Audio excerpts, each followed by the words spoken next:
Happy 2025, everyone. Happy New Year.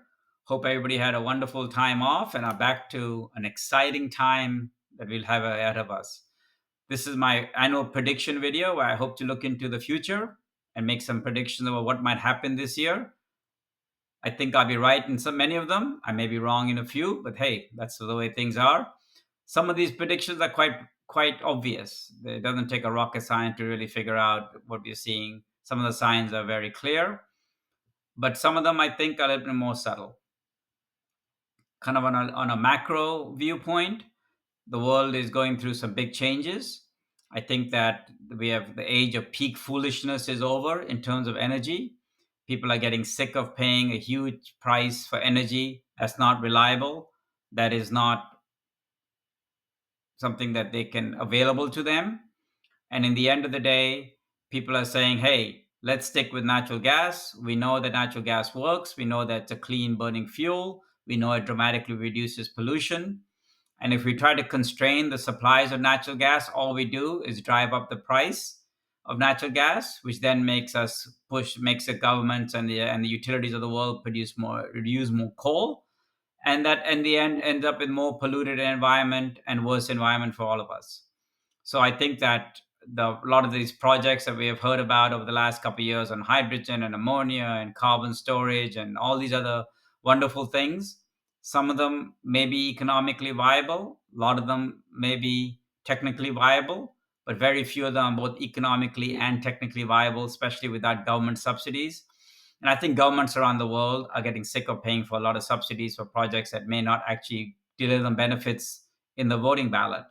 We've seen the elections of 2024 around the world, where a lot of the governments went all in on some of these other fuels, really tried to support them, subsidize them, etc., etc. And a lot of these governments did not win the election. And I think we are now back to what people say, hey, just give me energy that's clean, that I can afford, that is available to me. And I think that's where we're at. And we're going to see natural gas really have a resurgence around the world. I see demand growing everywhere. Emerging markets around the world cannot get enough of this. We see every country trying to build LNG terminals and pipelines, etc. Places like India, it's just not sustainable for the pollution that we're seeing in cities like Delhi right now. People are pissed off. They're not going to accept burning coal. The government has no choice but to then burn natural gas. And so we're going to see natural gas demand increase all around the world. But the good thing is we'll see supply increase. We're seeing a lot of new projects come online in the US, in Canada, uh, Africa, the Mauritania project, for instance. So we are going to see some new supply. We're seeing some big projects under construction in the US, in Qatar, in the UAE. So that's all good. And so that should help keep the natural balance, supply demand balance in play, and hopefully keep the price moderate. We want the prices to be affordable because we know that the more affordable the LNG and the gas is, the more we see the demand going around, the price sensitive demand increasing. It still amazes to me to see the price differences between the US, for instance, and around the world, where the US is still paying $1 to $2 to $3 for the gas, and Canada we're paying the same, but yet around the world they're still paying 12, 14, $16 for the same gas. That arbitrage has got to narrow, and it will narrow with LNG, and that's why I'm so excited about the LNG prospects. We're going to see some FIDs in the US, especially. The new administration is going to come in with a bang. They're going to definitely overturn the LNG export review ban. So that'll open up the gates for some projects to get their DOE approvals, which is very important. They will increase the amount of acreage available for oil and gas drilling in the whole country. They will try to speed up the permitting process. That's going to benefit projects like mine, Gulfstream LNG, and others that are in the permitting system. I think that's good. We have a process. We need to follow that process, but we also don't need unnecessary delays in that process, which we have seen over the last few years. We need to have more uncertainty on the whole legal aspects of the permitting process. I think the courts have got out of hand to second guess the permits that have been issued by the different agencies. Once a permit's issued, you really shouldn't have the courts to challenge that anymore. Unfortunately, we have seen the anti-development folks use those courts to their advantage. I think the new administration is going to try to limit that, but how much control they have over the courts, It's hard to say.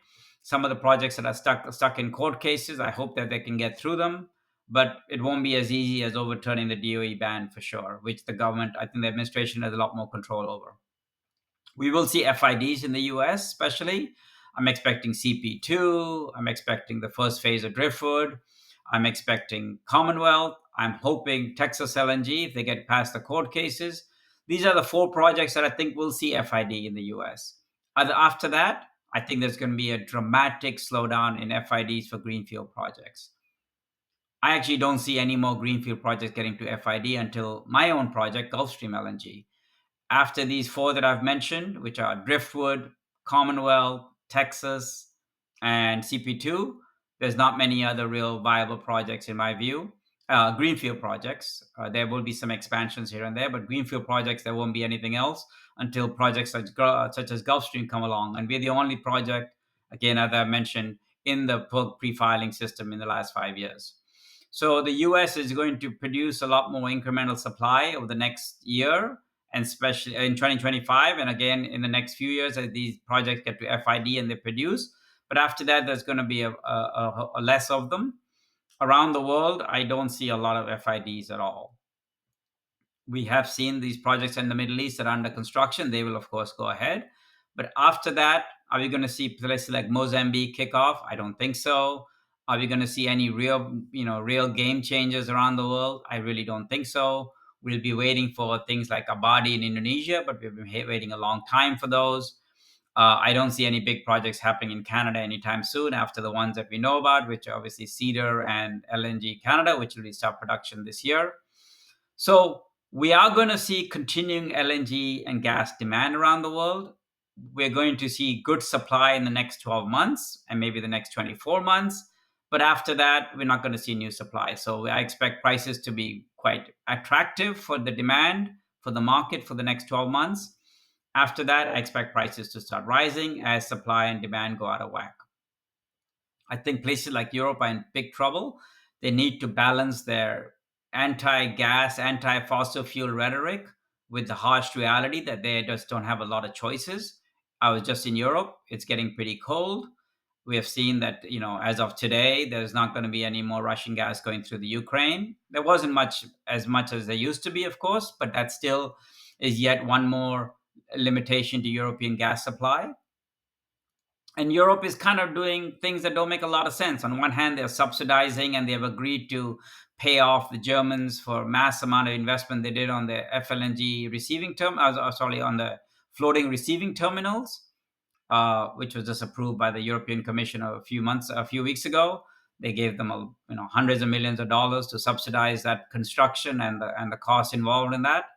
But on the other hand, they're talking about taxing LNG imports into Europe. We've seen the Qataris being very vocal about that. I think we should take the Qatari threat very seriously. They can afford to play hardball.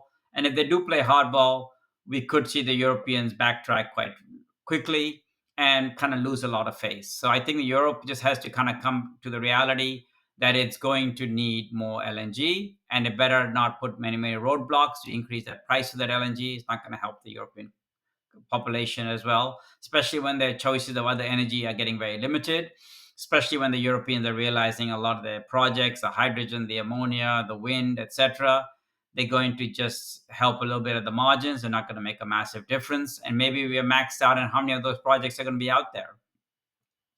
For any renewables that have to be built, we need backup power. Are we going to have enough backup gas power in most of Europe? I don't know. I hope so. Otherwise, we're going to see blackouts, and blackouts make people quite upset.